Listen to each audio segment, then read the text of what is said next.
Hello नमस्कार दोस्तों, उम्मीद है आप सभी लोग अच्छे होंगे, बहुत बढ़िया होंगे आप सभी लोग। जैसा कि हम लोग बिहार स्पेशल हम लोग कर रहे थे और बिहार स्पेशल में जितने भी पूछे गए सवाल है उसी को हम लोग देख रहे हैं बिहार स्पेशल में। और बिहार स्पेशल की अगर वैल्यू हम लोग देखें बीपीएससी में खास करके तो बहुत ही ज़्यादा है। इसलिए कहा जाता है कि कम से कम 5 सब्जेक्ट पे अगर आप कमांड कर लेते हैं तो आपका पीटी कभी नहीं रुकेगा। 70 बीपीएससी की तैयारी के लिए अभी भी आपके पास टाइम बहुत है, पर्याप्त है टाइम आपके पास। अगर अभी भी आप 5 सब्जेक्ट पे फोकस करते हैं तो आपका रिजल्ट जो है निश्चित तौर पे हो जाएगा। सबसे पहले हम लोग ध्यान देते हैं इतिहास पे, हिस्ट्री पे, उसके बाद आप करेंट अफेयर्स कर लीजिए, उसके बाद आप बिहार स्पेशल कर लीजिए, उसके बाद ज्योग्राफी कर लीजिए, उसके बाद साइंस कर लीजिए। अगर इतने 5 जो सब्जेक्ट हैं अगर आपका कमांड हो गया तो 115 प्लस पार इसी से कर जाएंगे। निगेटिव भी है तो चलिए हम लोग देखते हैं। हम लोग बिहार स्पेशल का जो सीरीज कर रहे हैं, है ना, अभी हम लोग देखते हैं। बहुत इंपॉर्टेंट क्वेश्चन हो जाएगा और यहाँ से हम लोग वर्तमान का संदर्भ भी लेंगे, ठीक है। तो चलिए हम लोग प्रश्न की तरफ चलते हैं।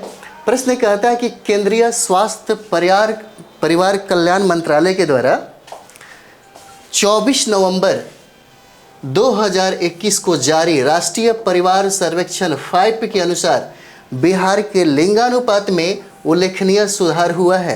कहता है कि 2015-16 में लिंगानुपात कितना से बढ़ करके 2020 से 22 में हो गया, है ना, 2020 से 22 में हो गया, यही सवाल है। इसका आंसर हो जाता है, इसका आंसर सी हो जाएगा, है ना। इसका आंसर क्या है? सी हो जाएगा। देखिए सर्वाधिक लिंगानुपात की अगर बात कर दिया जाए तो भारत में सर्वाधिक लिंगानुपात जो है वो केरल में हो जाता है। जब हम लोग बिहार के बारे में देखेंगे तो बिहार में गोपालगंज में सर्वाधिक आपको, है ना, गोपालगंज में सर्वाधिक लिंगानुपात आपको मिलेगा। गोपालगंज के बाद आपको सारण आ जाएगा और सारण के बाद यह सिवान हो जाता है। कहने का मतलब ये है कि यहाँ पे लड़कों की अपेक्षा लड़कियों की जनसंख्या सर्वाधिक है। इसीलिए हम लोग कहते हैं लिंगानुपात जो है सबसे ज़्यादा भागलपुर का हो जाता है। और पूरे भारत में अगर हम लोग लिंगानुपात की बात करें, जो सर्वाधिक लिंगानुपात वाला कौन सा राज्य है सर्वाधिक लिंगानुपात, तो आपको भारत में केरल हो जाएगा। और सबसे कम अगर लिंगानुपात की बात करें तो हरियाणा हो जाता है। चलिए हम लोग कुछ डिस्कशन भी इसमें देख लेते हैं क्या कह रहा है ना। तो देखिए यहाँ पे कहता है कि 24 नवंबर 2021 को केंद्रीय स्वास्थ्य एवं परिवार कल्याण मंत्रालय द्वारा जारी राष्ट्रीय परिवार स्वास्थ्य सर्वेक्षण रिपोर्ट जो 5 था उसी के अनुसार कहता है कि बिहार के लिंगानुपात में उल्लेखनीय सुधार हुआ। यह 2015-16 की अगर बात किया जाए तो 2015-16 में 1062 से बढ़ कर के 2020-22 में यह 1090 हो गया। जबकि बिहार के शहरी क्षेत्रों का लिंगानुपात केवल 982 है। शहरी क्षेत्रों का पूछा जा सकता है कि शहरी क्षेत्रों का लिंगानुपात कितना हो जाएगा, तो 982 हो जाएगा। ऐसे में अगर औसत आप देखेंगे तो 918 हो जाता है ना, 918 लिंगानुपात हो जाता है बिहार का, ठीक है। जिसमें सर्वाधिक लिंगानुपात वो आपका गोपालगंज हो जाएगा, है ना। सर्वाधिक जो लिंगानुपात है गोपालगंज हो जाएगा। गोपालगंज के बाद सारण हो जाता है और सारण के बाद आपका स्थान सिवान का हो जाता है। कम से कम 5 डिस्ट्रिक्ट को याद रखना जरूरी है, कभी कभी क्रम में पूछा जाता है। और यही कह रहे हैं कि बिहार के शहरी क्षेत्रों का लिंगानुपात केवल कितना 982 हो जाता है। तो ग्रामीण क्षेत्रों का लिंगानुपात हम लोग देखेंगे तो 1111 हो जाता है। यानी कि ग्राम में लिंगानुपात या भेदभाव की बात करें तो कम होता है, ठीक है। और सर्वेक्षण के अनुसार की बात किया जाए तो इस सर्वेक्षण के अनुसार जो हम लोग 5 देख रहे हैं यहाँ पे, है ना, ये परिवार स्वास्थ्य सर्वेक्षण जो 5 है इसी के अनुसार कहता है कि 15 से लेकर के 49 वर्ष, है ना, 15 से लेकर के 49 वर्ष आयु के महिलाओं में साक्षरता दर केवल 55% है।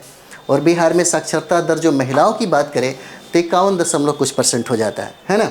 यहाँ कहता है 15 से 49 वर्ष के महिलाओं में साक्षरता दर जो है वो 55% हो जाता है। अगला हम लोग देखिए कहता है कि बिहार में शिशु मृत्यु दर, एक समय में शिशु मृत्यु दर सबसे ज़्यादा बिहार में थी, है ना। पिछले सर्वेक्षण के अनुसार 48.1 से घट करके 46.8 प्रति हज़ार हो गया है यह पूछा जा सकता है कि शिशु मृत्यु दर वर्तमान में, है ना, वर्तमान में कितना, तो 46.8 हो गया है प्रति 1000 पे। चलिए अगला प्रश्न हम लोग देखेंगे, बहुत इंपॉर्टेंट है। यहाँ से हमेशा प्रश्न पूछा गया है, यहाँ से हमेशा प्रश्न पूछा गया है आपके बीपीएससी के एग्जाम में। प्रश्न कहता है कि मगध शासक बिंबिसार का, है ना, कहता है कि मगध शासक बिंबिसार का चिकित्सक कौन था। सवाल यही है, बहुत बार बीपीएससी ने यह सवाल पूछा है। प्रश्न कहता है कि मगध शासक बिंबिसार का चिकित्सक कौन था, है ना। तो चिकित्सक कौन हो जाएगा, तो चिकित्सक ये जीवक हो जाते हैं, है ना। ये 34 नंबर सवाल है, इसका आंसर बी हो जाएगा, जीवक, जीवक हो जाता है। हम लोग मगध सम्राट के बारे में कुछ जानकारी हासिल करते हैं। चलिए यहाँ पे हम लोग देखते हैं, जीवक मगध शासक बिंबिसार का चिकित्सक हो जाता है। हर्यक वंश की अगर हम लोग बात करें तो यहाँ पे हर्यक राजवंश की देखिएगा तो 544 ईसा पूर्व से लेकर के 412 ईसा पूर्व तक माना जाता है। यहीं से आपके मगध यानी कि उत्कर्ष की कहानी शुरुआत होती है और आगे चल कर के यही मगध पूरे अखंड भारत में, यहीं से जहाँ पे आप पटना में हैं, पाटलिपुत्रा में हैं, यहीं से पूरे अखंड भारत में शासन चलाया जाता है। तो हर्यक वंश का जो संस्थापक है उसको हम लोग बिंबिसार कहते हैं, है ना। यानी कि बिंबिसार के द्वारा, ठीक है, बिंबिसार के द्वारा हर्यक वंश की स्थापना होती है। उसके पुत्र अजातशत्रु हैं और उनके पुत्र उदयन हो जाते हैं। खास करके यहाँ से 3 लोगों से ही सबसे ज़्यादा सवाल पूछा जाता है। तो हर्यक वंश का संस्थापक जो है वो बिंबिसार हो जाते हैं, ठीक है। देखिए बिंबिसार और बिंदुसार में कभी कभी अंतर हो जाता है, कभी गलती हो जाता है। इस तरह से देखा जाए तो बिंदुसार की बात करें तो बिंदुसार जो है अशोक सम्राट के पिता हैं, चंद्रगुप्त मौर्य के पुत्र हो जाते हैं। और यहाँ पे बिंबिसार हैं, वहाँ पे वो बिंदुसार हैं। तो बिंबिसार हर्यक वंश के सम्राट हो जाते हैं। और देखिए इल्स के अनुसार अगर देखें तो श्रेणिक और श्रेणीय इनको बुलाया गया है। कहा जाता है इनको कि हर्यक वंश का ये संस्थापक है बिंबिसार को। और बिंबिसार ने अपने वैवाहिक संबंधों के द्वारा अपने शासन और अपने साम्राज्य को बहुत ही ज़्यादा मजबूत आधार प्रदान करते हैं।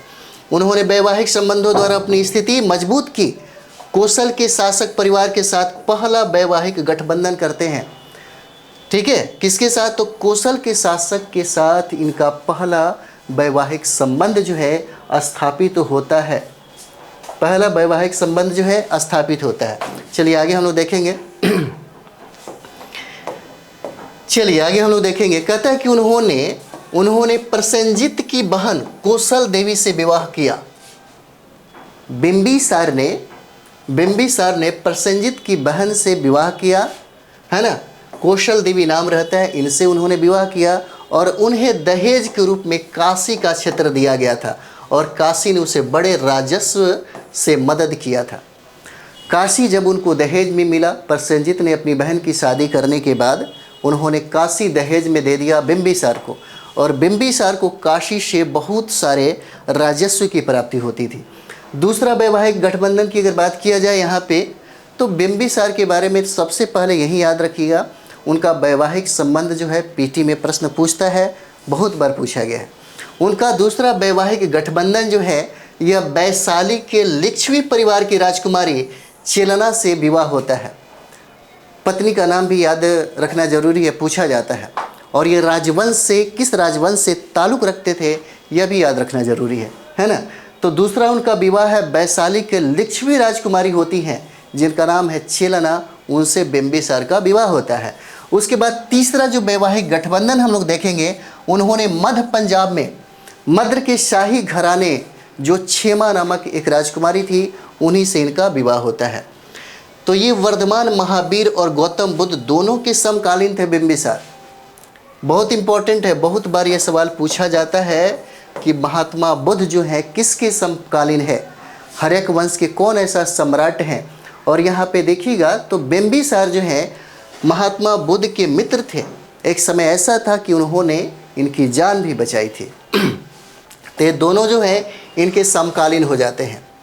चलिए आगे हम लोग बढ़ते हैं।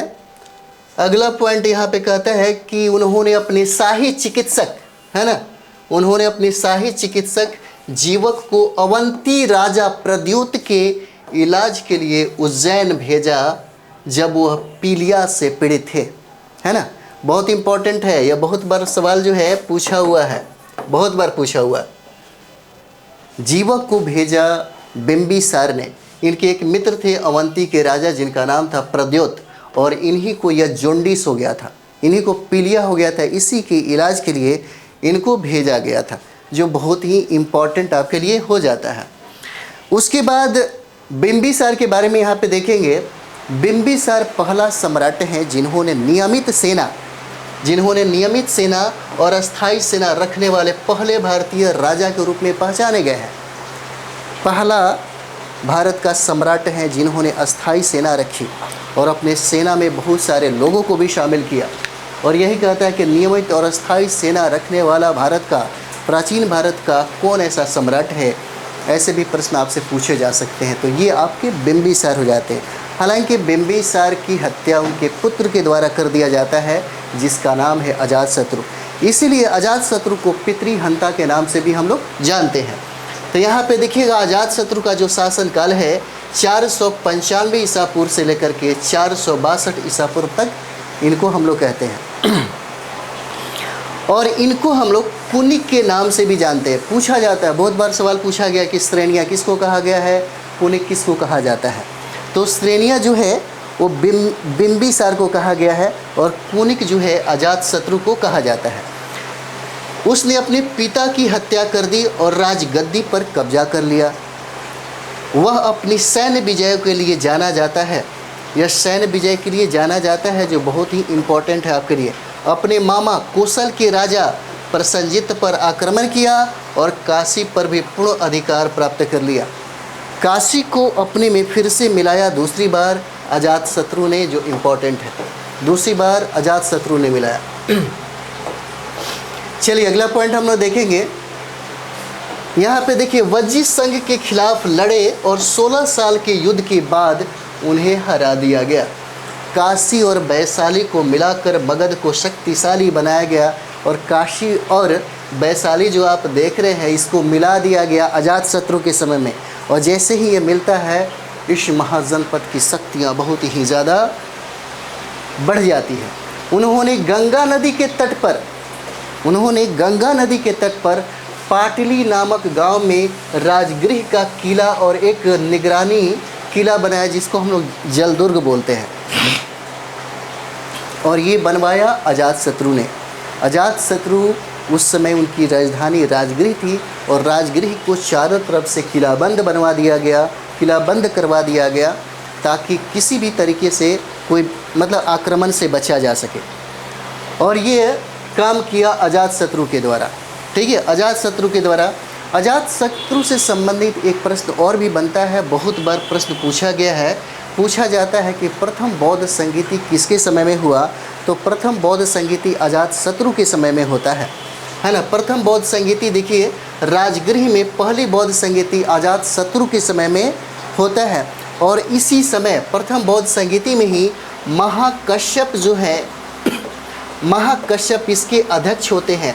और इसी समय 2 पिटक की रचना होती है। एक हो जाता है सुत्त पिटक और दूसरा होता है विनय पिटक। एक का होता है सुत्त पिटक की रचना होती है और दूसरा जो है विनय पिटक का रचना होता है। विनय पिटक का सुत्त पिटक की रचना जो है आनंद के द्वारा होता है और विनय पिटक की रचना जो है उपाली के द्वारा होता है। और ये दोनों महात्मा बुद्ध के प्रिय शिष्य रहते हैं। ठीक है, चलिए आगे हम लोग बढ़ते हैं। उसके बाद हम लोग यहाँ पे देखेंगे उदयन के बारे में। उदयन को भी पितृहंता के नाम से ही जाना जाता है क्योंकि इन्होंने अपने पुत्र की हत्या कर दी। जिस तरीके से इनके पिता ने अपने पुत्र की हत्या की उसी तरीके से उदयन भी अजातशत्रु की हत्या करके गद्दी को प्राप्त किया। तो उदयन का शासनकाल 460 से लेकर के 440 ईसा पूर्व के काल को हम लोग मानते हैं। और यहाँ पे देखिए इन्होंने सोन और गंगा के संगम पर पाटलिपुत्र शहर की नींव रखी, जो बहुत इम्पोर्टेंट है। गंगा यहाँ आप देखते हैं सोन और गंगा के संगम पर उन्होंने पाटलिपुत्र शहर की स्थापना की और बाद में चल करके इन्होंने राजगृह से पाटलिपुत्र अपने राजधानी को स्थानांतरित भी कर दिया। इसलिए बहुत इम्पोर्टेंट हो जाता है पाटलिपुत्र की स्थापना पाटलिपुत्र राजधानी हस्तांतरित करने वाला वह कौन सा पहला सम्राट था? तो यही उदयन हो जाता है। उसने अपनी राजधानी राजगृह से पाटलिपुत्र स्थानांतरित कर दिया। चलिए आगे बढ़ा जाए।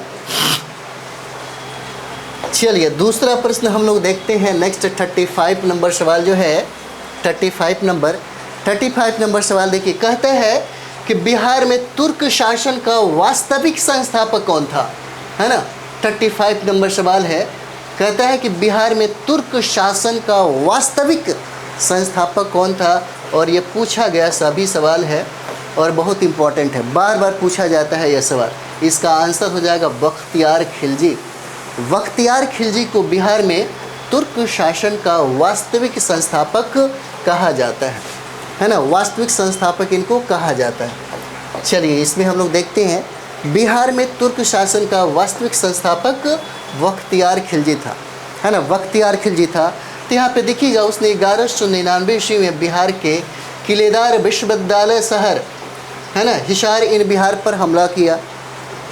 और यहाँ पे देखिए, इसके अलावा इसने बिहार शरीफ पर आक्रमण किया और उदंतपुरी महाविद्यालय को क्या किया, लूट लिया।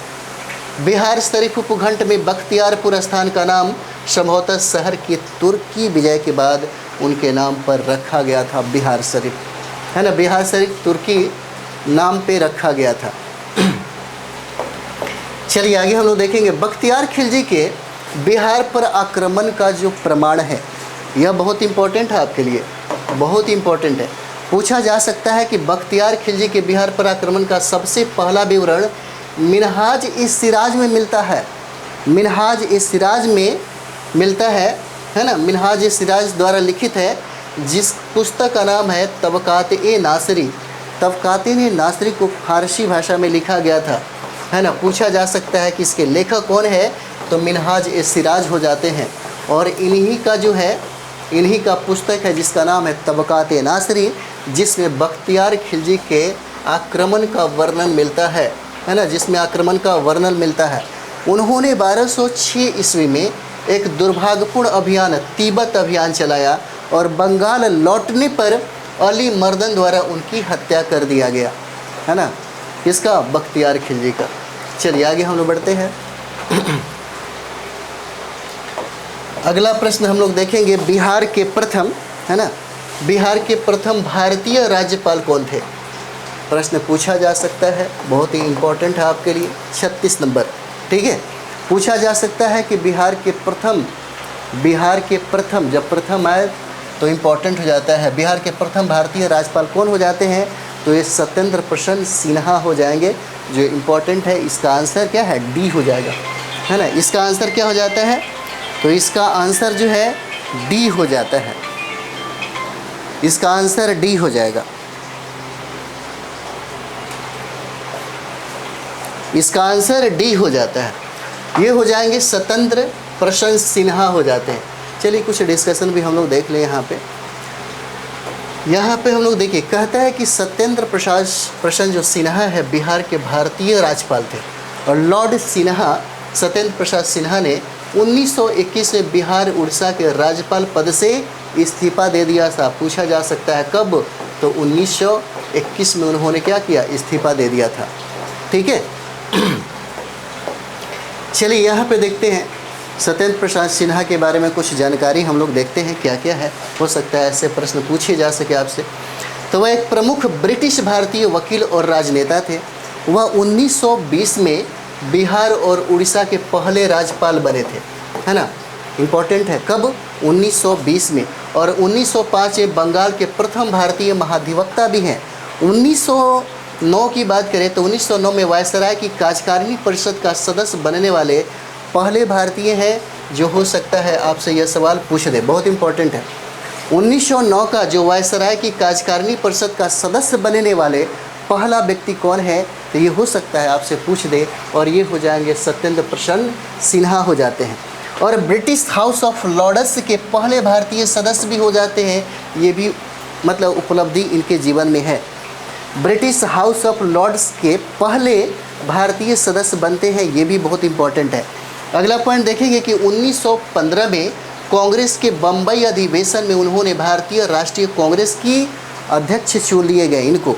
कब? 1915 में। और यही 1915 में महात्मा गांधी जो है भारत में इनका आगमन हुआ था 1915 में।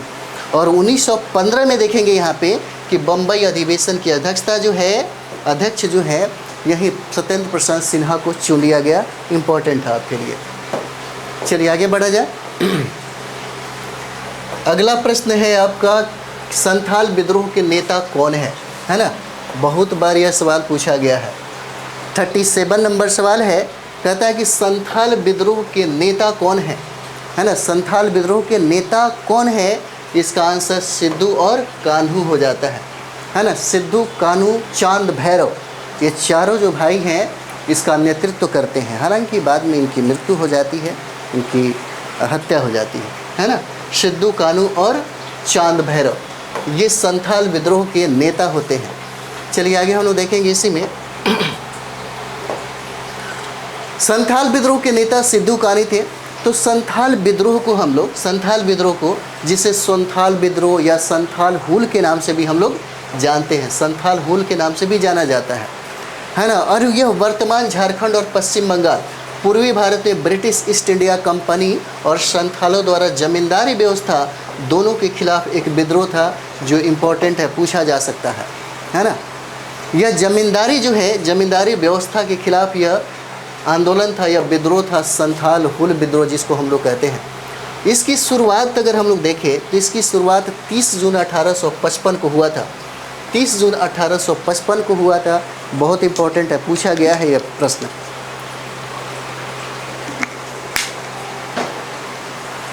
इसकी शुरुआत 30 जून 1855 को हुई और 10 नवंबर 1855 को ईस्ट इंडिया कंपनी द्वारा मार्शल लॉ की घोषणा की गई जो 3 जनवरी 1856 तक चली, है ना?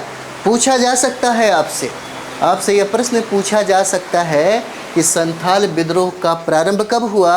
तो 30 जून 1855 को होता है। 30 जून 1855 से लेकर के 10 नवंबर 1855 को यह मतलब विद्रोह होता है। और इसी समय देखिएगा कि मार्शल लॉ की घोषणा की गई जो 3 जनवरी 1856 तक चली। जब मार्शल लॉ को निलंबित कर दिया गया और विद्रोह को अंततः प्रेसिडेंसी सेनाओं द्वारा दबा दिया गया, तब यह जा कर के समाप्त हुआ। इस विद्रोह का नेतृत्व 4 सहोदर भाइयों के द्वारा किया गया। और यही प्रश्न आपसे पूछ रहा था, सिद्धू, कान्हू, चांद और भैरव, ये चारों जो हैं अपने खास भाई हैं। और बाद में चल कर के इनकी मतलब समझिए कि इसी विद्रोह के कारण हत्या हो जाती है। चलिए अगला प्रश्न हम लोग देखेंगे 38 नंबर। बिहार का चौरी विद्रोह जो है किस वर्ष हुआ था, है ना? बिहार का चौरी विद्रोह किस वर्ष हुआ था? ये बहुत इंपॉर्टेंट है, पूछा जा सकता है आपसे। बिहार का चौरी विद्रोह किस वर्ष हुआ था, है ना? 38 नंबर सवाल। तो ये देखिए इसका आंसर हो जाएगा 1798 में यह विद्रोह हुआ था, बिहार का चौरी विद्रोह, है ना? बिहार का चौरी विद्रोह जो है 1798 में हुआ था। इसका आंसर बी हो जाएगा। चलिए यहाँ पे हम लोग देखते हैं, कुछ डिस्कशन है। तो बिहार का चौरी विद्रोह जो है 1798 ईस्वी में हुआ। और बिहार के कुछ अन्य आदिवासी विद्रोह भी देखेंगे जो इम्पोर्टेंट है, जो सवाल पूछा जाता है, ठीक है? तो बिहार का आदिवासी विद्रोह में हम लोग भूमिज विद्रोह देखेंगे। तो भूमिज विद्रोह में देखिए 1832 से 33 में अंग्रेजों की भू राजस्व नीति के विरुद्ध गंगा नारायण के नेतृत्व में बिहार में हुआ था। पूछा जा सकता है कि भूमिज विद्रोह कब हुआ? तो भूमिज विद्रोह 1832 से 33 में हुआ था। और किसके नेतृत्व में हुआ? तो ये गंगा नारायण के नेतृत्व में हुआ था। अगला प्रश्न देखिए, पूछा जा सकता है कि कोल विद्रोह कब हुआ? तो 1831 से 32 में कोल विद्रोह ऑलरेडी पूछा गया है बीपीसी में, है ना? तो यह 1831 से 32 में बिहार में बाहरी लोगों को भूमि हस्तांतरण के खिलाफ यह आंदोलन प्रारंभ किया गया था। पूछा जा सकता है इस कोल विद्रोह का नेतृत्व किसने किया? तो बुद्धू भगत के नेतृत्व में यह आंदोलन हुआ था, यह विद्रोह प्रारंभ हुआ था। चलिए आगे हम लोग बढ़ेंगे। अगला प्रश्न हो जाएगा 39 नंबर सवाल है। 39 नंबर सवाल देखिए, प्रश्न कहता है कि उड़ीसा बिहार से किस वर्ष अलग हुआ? उड़ीसा बिहार से किस वर्ष अलग हुआ? इसका आंसर हो जाएगा 36 हो जाता है। 1936 में है उड़ीसा बिहार से अलग हुआ, है ना? 39 नंबर सवाल हो जाएगा। इसका आंसर क्या है? ए हो जाता है ना? 1936 होगा। और बीपीएससी इसको बहुत बार प्रश्न जो है पूछ दिया है। तो चलिए यहाँ पे देखेंगे 1912 तक बिहार अंग्रेजों के अधीन बंगाल प्रेसिडेंसी का क्या था, हिस्सा था। उस समय तक 1912 में जब एक अलग प्रांत बनाई गई थी तो बिहार के साथ उड़ीसा को भी ऐड कर दिया गया था 1912 में, ठीक है। तो 1912 में बिहार और उड़ीसा प्रांत को बंगाल प्रेसिडेंसी से अलग कर दिया गया। 1936 में जो ये प्रश्न पूछता है, 1936 में भारत सरकार अधिनियम जो 1935 आई थी, इसी के तहत एक अलग प्रांत का निर्माण हुआ और बिहार और उड़ीसा ब्रिटिश शासित भारत के अलग प्रांत बन गए। अंततः 1936 में उड़ीसा बिहार से क्या हुआ, अलग हो गया। अलग होकर के ये एक अलग नया प्रांत बनता है। चलिए अगला प्रश्न हम लोग देखते हैं। यहाँ पे अगला प्रश्न है कि खुदीराम बोस ने किंग्सफोर्ड को किस स्थान पर मारने का प्रयास किया था। बहुत इंपॉर्टेंट है ये वाला सवाल, बहुत इंपॉर्टेंट है, बहुत बार पूछा भी गया है ना, बहुत बार पूछा भी गया है। प्रश्न कहता है कि खुदीराम बोस ने किंग्सफोर्ड को किस स्थान पर मारने का प्रयास किया। तो यह स्थान आपको मुजफ्फरपुर हो जाएगा, है ना, यह स्थान आपका मुजफ्फरपुर हो जाएगा। और मुजफ्फरपुर में ही यह प्रॉब्लम हो जाता है। जैसे हम लोग आगे देखते हैं, यहाँ पे देखिए कहते हैं उस समय 30 अप्रैल 1908 को मुजफ्फरपुर में खुदीराम बोस और प्रफुल्ल चाकी ने बम फेंका था। ये दोनों मित्र थे, दोनों मिलकर के उन्होंने बम फेंका एक गाड़ी पे, जिसमें 2 यूरोपीय महिलाएं बैठी हुई थी। एक का नाम श्री पिंगल कैनेडी थी, कैनेडी की पत्नी थी, और उनकी एक बेटी थी जिसके मतलब गलती हो गई, जिसके वजह से इन दोनों की मृत्यु हो जाती है। हालांकि बम मुजफ्फरपुर के जिला न्यायाधीश किंग्सफोर्ड के लिए था, जिन्होंने राजनैतिक कार्यकर्ताओं को भारी सजा देकर खुद को बेहद अलोकप्रिय बना लिया था। 11 अगस्त 1908 को, और ये पहला क्रांतिकारी है जो 18 वर्ष की उम्र में इनको फांसी दिया जाता है। 11 अगस्त 1908 को खुदीराम बोस को गिरफ्तार कर फांसी दे दी गई और उनके सहयोगी जो प्रफुल्ल चाकी जो थे, इन्होंने पुलिस से बचने के लिए खुद को गोली मार करके आत्महत्या कर लिया। चलिए आगे हम लोग देखते हैं। अगला हम लोग देखते हैं, अगला प्रश्न हो जाएगा हमारा। अगला प्रश्न जो है, अगला प्रश्न है हमारा 41 नंबर सवाल है। कहता है कि किस आंदोलन के दौरान आज़ाद दस्ता बिहार में सक्रिय था। बहुत इंपॉर्टेंट है, बहुत बार ये सवाल पूछा गया है ना। यह जो सवाल है बहुत बार पूछा गया है आपसे।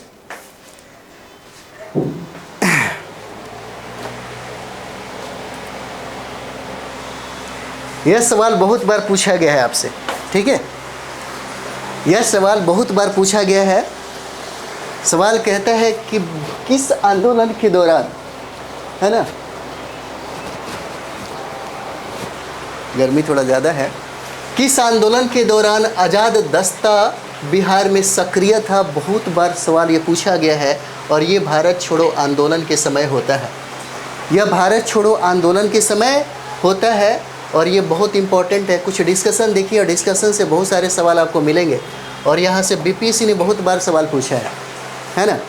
तो यहाँ पे देखिए, आज़ाद दस्ता एक क्रांतिकारी संगठन था। आज़ाद दस्ता एक क्रांतिकारी संगठन था जिसकी स्थापना 1942 के भारत छोड़ो आंदोलन के दौरान जयप्रकाश नारायण के द्वारा किया गया, है ना। ये भारत छोड़ो आंदोलन 1942 में जब हो रही थी, उसी समय जयप्रकाश नारायण के द्वारा यह क्रांतिकारी संगठन का निर्माण हुआ, जिसको हम लोग आज़ाद दस्ता कहते हैं, ठीक है।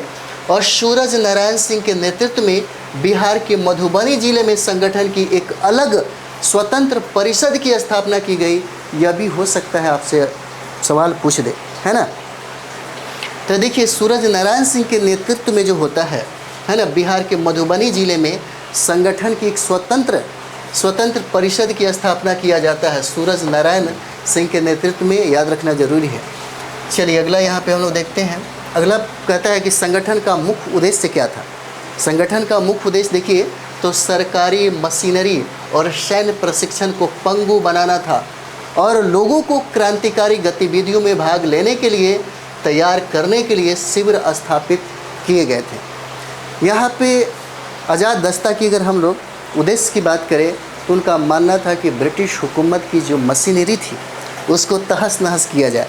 इसलिए आप देखते होंगे कि खास करके इस संगठन का एक ही काम होता है, तोड़ फोड़ करना, बमबारी करना, उसको तहस नहस करना, और ख़ास करके ज़्यादा से ज़्यादा संगठन का निर्माण करना, ताकि इसमें भूमिगत तरीके से माने भारत की आज़ादी को एक साकार रूप दिया जा सके। तो चलिए यहाँ पे हम लोग देखते हैं कि मुख्य प्रशिक्षक के रूप में सरदार नित्यानंद सिंह के साथ पहला प्रशिक्षण शिविर नेपाल में स्थापित किया गया था, जहाँ मधुबनी आज़ाद दस्ता का मुख्यालय स्थित था। पूछा जा सकता है यहाँ 35 लोगों को इस उद्देश्य से प्रशिक्षित किया गया है ना कि वे अलग अलग स्थानों पर आज़ाद दस्ता की शाखाएं स्थापित करेंगे और अधिक से अधिक लोगों को प्रशिक्षित करेंगे। इसलिए सबसे पहले यहाँ पे देखेंगे 35 जो लोग थे, है ना, 35 लोगों को यहाँ पे प्रशिक्षित किया जाता है, ताकि 35 तरह से हम लोग के आज़ाद दस्ता का एक ब्रांचेज खोल सके। चलिए आगे हम लोग देखेंगे। इसमें 42 नंबर सवाल है ना, 42 नंबर सवाल आपका हो जाता है। प्रश्न कहता है यहाँ पे कहता है कि 1942 ईस्वी में किस उत्सव के अवसर पर जयप्रकाश नारायण हजारीबाग जेल से भाग निकले थे। और यह मुझे लगता है कि 65, 66, 67 में कहीं ना कहीं ये प्रश्न पूछा गया है, बहुत बेबी आई है। यह बीपीएससी में पूछा गया सवाल है, जितने भी हम लोग कर रहे हैं सब बीपीएससी में पूछा गया सवाल है। तो यहाँ पे देखेंगे 1942 में किस उत्सव के अवसर पर जयप्रकाश नारायण हजारीबाग जेल से भाग गए, है ना। और यह रहता है दीपावली का समय। दीपावली के रात को ही, आधी रात को यहाँ से हजारीबाग जेल को फांद करके, इनके मित्र थे और सारे लोग जेल को फांद करके भाग जाते हैं। 1942 ईस्वी में दीपावली के अवसर पर पूछा गया सवाल है। 1942 में दीपावली के अवसर पर जयप्रकाश नारायण हजारीबाग जेल से भाग निकले। हजारीबाग जेल से भाग निकले। पूछा जाता है जेल के बारे में, कौन सा जेल था, तो ये हजारीबाग जेल हो जाता है। 9 अगस्त 1942 को भारत छोड़ो आंदोलन शुरू होने के बाद हजारीबाग जेल में बंद कई स्वतंत्रता सेनानियों को राष्ट्र के लिए खुद को समर्पित करने की आवश्यकता महसूस हुई। 9 नवंबर 1942 को दिवाली की रात उनमें से कई लोग चमत्कारी ढंग से जेल से भाग निकले। वे थे जयप्रकाश नारायण, रामानंद मिश्र थे, योगेंद्र शुक्ल थे, सूरज नारायण सिंह थे, गुलाब शनार थे और शालिग्राम सिंह थे। ये सारे लोग भागलपुर हजारीबाग जो जेल देख रहे हैं, वहीं से ये लोग भाग के निकल गए। जो लोग भाग निकले थे उनके बारे में जानकारी देने के लिए सरकार द्वारा बड़े इनाम की पेशकश रखी गई। कहा गया कि जो भी व्यक्ति इन भागे कैदियों के बारे में बताएगा, हम उसको इनाम स्वरूप रुपए देंगे। तो जयप्रकाश नारायण और योगेंद्र शुक्ल और रामानंद मिश्र के लिए 5-5 हज़ार रुपये का इनाम रखा गया और अन्य लोगों के लिए 2-2 हज़ार रुपये की पेशकश किया गया। भागने के बाद गया जिले की सीमा में प्रवेश कर गए, जहां से वे 2 समूहों में बट जाते हैं। एक समूह देखिए योगेंद्र शुक्ल, सूरज नारायण सिंह और गुलाब का एक समूह उत्तर बिहार की ओर चला जाता है, और दूसरा जो गुप्त सूचना के आधार पर योगेंद्र शुक्ला को मुजफ्फरपुर के अखाड़ा घाट के पास से गिरफ्तार कर बक्सर जेल में भेज दिया जाता है। यह बहुत इंपॉर्टेंट है आपके लिए। एक गुप्त सूचना ब्रिटिश हुकूमत सेनाओं को दिया जाता है कि योगेंद्र शुक्ला को, है ना, जिसके आधार पर योगेंद्र शुक्ला को मुजफ्फरपुर के अखाड़ा घाट के पास से, है ना, गिरफ्तार कर बक्सर जेल में इनको भेज दिया जाता है। उसके बाद देखेंगे जयप्रकाश नारायण, रामानंदन मिश्र और शालिग्राम सिंह सहित अन्य समूह बनारस की ओर क्या होते हैं, बढ़ जाते हैं। अन्य लोग जो है बनारस की ओर बढ़ जाते हैं। चलिए अगला हम लोग प्रश्न देखेंगे। यहाँ पे बहुत इंपॉर्टेंट है, प्रथम बौद्ध संगीति कहाँ बुलाई गई, है ना। प्रथम बौद्ध संगीति जो है कहाँ बुलाया गया, बहुत बार प्रश्न पूछा गया है। तो यहाँ पे देखिए प्रथम बौद्ध संगीति जो है राजगृह में बुलाई जाती है। हम लोग इसका डिस्कशन भी देख लेते हैं। पहला बौद्ध संगीति का आयोजन 483 ईसा पूर्व में होता है ना, 483 ईसा पूर्व में होता है। और यहाँ पे देखिएगा यह राजगृह में होता है ना, यह जो है राजगृह में होता है। और यहाँ पे इसके जो अध्यक्ष है महाकश्यप हो जाते हैं, महाकश्यप है। और इस समय सम्राट जो है हर्यक वंश के सम्राट हैं, जिनका नाम अजातशत्रु हो जाता है ना। और यहीं पे यहीं पे दो पिटक की रचना होती है। एक हो जाता है सुत पिटक और दूसरा होता है विनय पिटक। सुत पिटक की रचना आनंद के द्वारा और विनय पिटक की रचना जो है उपाली के द्वारा किया जाता है, और ये दोनों महात्मा बुद्ध के प्रिय शिष्य थे। दूसरा बौद्ध संगीति 383 ईसा पूर्व में होता है, और इस समय देखिए वैशाली में होता है यह, और इस समय इसके अध्यक्ष सब्बा कामी होते हैं। सब्बा कामी होते हैं, और कला शोक के समय में, है ना, कला शोक के समय में यह जो है बौद्ध संगीति होता है। और इसी समय देखिएगा स्थाविर और महासंघिक में यह जो है विभाजन हो जाता है। उसके बाद आइए तीसरा हम लोग देखते हैं। तीसरा जो है 250 ईसा पूर्व में होता है ना। तीसरा 250 ईसा पूर्व में और पाटलिपुत्रा में होता है यह बौद्ध संगीति, और इस समय मोगली पुत्तिस जो हैं इसके अध्यक्ष होते हैं। और इस समय अशोक सम्राट जो मौर्य सम्राट के, है ना, बहुत ही प्रतापी सम्राट होते हैं, इन्हीं के द्वारा किया जाता है, और इसी में अभिधम पिटक की रचना होती है। चौथा जो बार बार आपसे पूछा जाता है ना, फोर्थ बुद्धिज्म काउंसिल जो है 72 एडी में होता है ना, और यह कुंडल वन में है जो कश्मीर में है, वहाँ पे होता है। और यहाँ पे देखिएगा जो चेयरमैन है जिसके अध्यक्ष वसुमित्र हो जाते हैं, और वाइस चेयरमैन जो है अशोघोष हो जाते हैं। और इस समय जो होता है कनिष्क वंश के सम्राट हैं, कुषाण के समय में यह होता है। और इसी समय देखिएगा यह जो धर्म है दो भागों में बढ़ जाता है, एक का नाम हीनयान है और दूसरा का नाम महायान हो जाता है। और ये महायान के सबसे ज़्यादा संरक्षक थे, है ना, महायान के पूछा जाता है आपसे। चलिए आगे बढ़ते हैं हम लोग। 44 नंबर सवाल यहाँ पे देखते हैं। कहता है कि बिहार राज्य का कुल भौगोलिक क्षेत्रफल कितना हो जाएगा, है ना, कुल क्षेत्रफल कितना हो जाएगा किसका, तो बिहार राज्य का कुल भौगोलिक क्षेत्रफल। तो ये देखिए क्या हो जाएगा यहाँ पे, इसका 44 नंबर सवाल क्या है, तो 44 का आंसर 94,163 वर्ग किलोमीटर हो जाएगा, है ना। 94,163 वर्ग किलोमीटर होता है बिहार का क्षेत्रफल, भी पूछ सकता है आपसे। चलिए यहाँ पे हम लोग देखते हैं। तो बिहार राज्य का भौगोलिक क्षेत्रफल 94,163 वर्ग किलोमीटर हो जाता है, और बिहार का क्षेत्रफल भारत के कुल क्षेत्रफल का 2.86% है। बहुत इंपॉर्टेंट है, बहुत बार सवाल पूछा गया है ना। और क्षेत्रफल की दृष्टि से यह देश में 12वें स्थान पे है, इसे भी याद रखना जरूरी है ना। और यहाँ पे पूछा जा सकता है कि बिहार का अक्षांशीय विस्तार बताइए। तो यहाँ पे देखिए 24 डिग्री 20 मिनट 10 सेकेंड उत्तर से लेकर के 27 डिग्री 31 मिनट और 15 सेकेंड उत्तर के बीच में यह स्थित है, इसका अक्षांशीय विस्तार है। उसके बाद हम लोग देशांतर देखेंगे तो 83 डिग्री 19 मिनट और 50 सेकेंड से पूर्व से लेकर के 88 डिग्री 17 मिनट और 40 सेकेंड जो है पूर्व में यह बिहार स्थित है। उत्तर दक्षिण की अगर लंबाई की विस्तार की अगर बात करें तो 345 किलोमीटर हो जाएगा, और पूरा पश्चिम, है ना, उत्तर दक्षिण यहाँ पे देखेंगे, उत्तर दक्षिण में कितना हो जाएगा 345 किलोमीटर हो जाता है ना। और पूर्व पश्चिम का विस्तार अगर देखेंगे तो 483 किलोमीटर इसकी लंबाई हो जाएगी। चलिए आगे हम लोग देखेंगे। अगला प्रश्न हम लोग देखते हैं यहाँ पे। अगला प्रश्न है कि किस नदी को बिहार का शोक कहा जाता है ना, किस नदी को बिहार का शोक कहा जाता है, तो ये शोक आपको कोसी को कहा जाता है ना। बिहार का शोक है कोसी को कहा जाता है। जैसे आप देख सकते हैं यहाँ पे ये नदी है ना, ये क्या हो जाता है, ये नदी हो जाता है ना,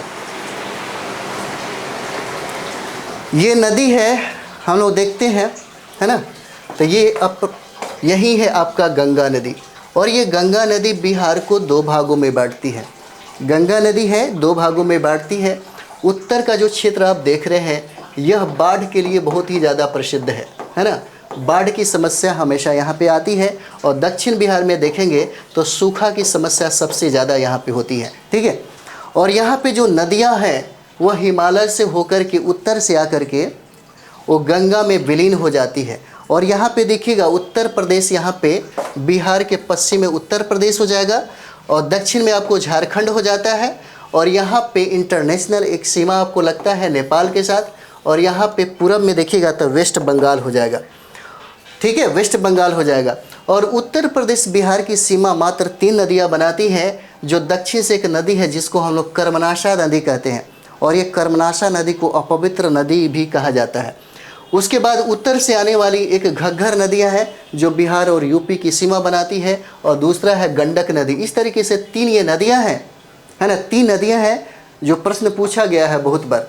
उत्तर प्रदेश और बिहार से लेकर के यह सीमा बनाती है।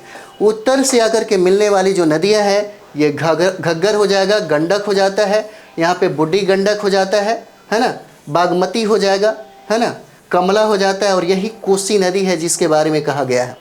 इसी कोसी नदी को बिहार का शोक कहा जाता है ना, बिहार का शोक कहा जाता है, और ये महानंदा नदी हो जाता है। उसके बाद दक्षिण से जाकर के मिलने वाली जो नदियां है कर्मनाशा नदी है, और यही सोन नदी है ना, सोन नदी का उद्गम अमरकंटक हो जाता है, और यही पुनपुन है जो पूछा गया है, और पुनपुन जो मिलती है गंगा में फतुहा में है, और यही फल्गु नदी है, और फल्गु नदी गया के तट पे है, और यहीं पे देखते हैं महात्मा बुद्ध को ज्ञान की प्राप्ति होती है, और इसी फल्गु नदी पे रबर डैम का निर्माण किया जा रहा है, और यहाँ पे क्यूल नदी हो जाएगा, और ये अजय नदी हो जाता है। ठीक है, ये है अजय नदी। चलिए आगे हम लोग बढ़ेंगे इसी में। कोसी नदी को अपना मार्ग बदलने और बिहार के विभिन्न जिलों में बाढ़ लाने के कारण इसको बिहार का शोक कहा जाता है। इसका उद्गम हिमालय से होता है, और यह नदी प्रणाली का ऊपरी जलग्रहण क्षेत्र नेपाल और तिब्बत में स्थित हो जाता है। इसकी 7 ऊपरी सहायक नदियों के कारण इसे नेपाल में सप्तकोशिकी कहा जाता है। इसको नेपाल में सप्तकोशिकी कहा जाता है ना। यहाँ पे 7 धाराएं भी आपको देखने को मिलेगी। यह नेपाल में हनुमान नगर के पास भारतीय क्षेत्र में प्रवेश करती है, और यह कटिहार जिले के कुर्सेला में, है ना, कुर्सेला में के पास गंगा नदी में मिल जाती है। पूछा जाता है ना, कुर्सेला कहाँ पे है, तो कटिहार में। बिहार में इस नदी की कुल लंबाई 260 किलोमीटर हो जाती है, और बाएं तट की सहायक नदियाँ फरियानी धार और धेमना धार हो जाता है, और दाहिने किनारे की जो सहायक नदियाँ है बागमती, कमला बलान और भूति बलान और त्रिजुगा हो जाता है ना, त्रिजुगा हो जाता है। चलिए यहाँ से हम लोग अगला जो प्रश्न है बहुत इम्पॉर्टेंट, इसके बाद सब होगा। बहुत सारे प्रश्न जो हैं बहुत ही ज़्यादा इम्पॉर्टेंट है। ठीक है, तो जब आपका डिमांड होगा कि लंबा क्लास किया जाए तब लंबा हम करेंगे। ठीक है, बाकी 40-45 मिनट बहुत सारा डिस्कशन भी होगा, बहुत सारे प्रश्न को हम लोग इसमें, यानी कि समझिए कि एक प्रश्न से कोशिश हमारा यही रहेगा कि अगर सब्जेक्ट को, मतलब समझिए कि पूरा VBI जितने भी बनते हैं जो एग्ज़ाम में पूछने की प्रबल संभावना होती है उसके बारे में हम लोग बात करें। तो चलिए मिलते हैं अगले वीडियो में। थैंक यू वेरी मच आप सभी लोगों को।